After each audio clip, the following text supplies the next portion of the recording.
ইসলামী bank news top 10। সংবাদপত্র ও বার্তা সংস্থার কর্মীদের বেতন ভাতা বাড়াতে নবম ওয়েস বোর্ডের বৈঠক। 28 জানুয়ারির মধ্যে নবম বেতন কাঠামোর প্রজ্ঞাপন জারির বিষয়ে আলোচনা। মানুষের ভোটাধিকার কেড়ে এখন ধন্যবাদ দেয়া প্রধানমন্ত্রীর রসিকতা ছাড়া কিছু নয়, অভিযোগ রুহুল কবির রিজভীর।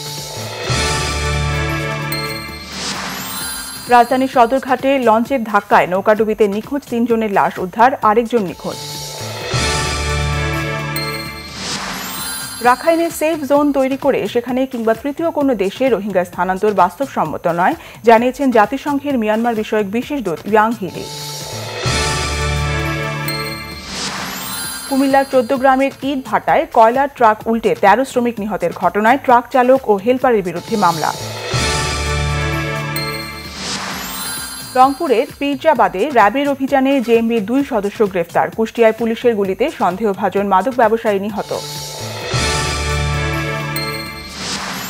খুলনা, রংপুর, সাতক্ষীরা, বাগেরহাট, জামালপুর সহ দেশের বিভিন্ন অঞ্চলে পুলিশের অভিযানে মামলার আসামি সহ 2 শতাধিক মানুষ আটক।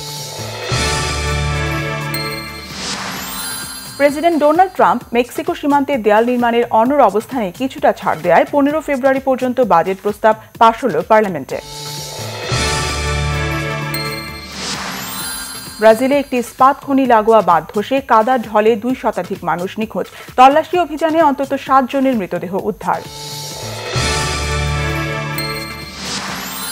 বিপিএল ইতিহাসে সর্বোচ্চ 239 রানের রেকর্ড গড়ে চিটাগাং ভাইকিংসকে হারালো রংপুর রাইডার্স। অ্যালেক্স হেলস ও রাইলি রুশোর সেঞ্চুরি।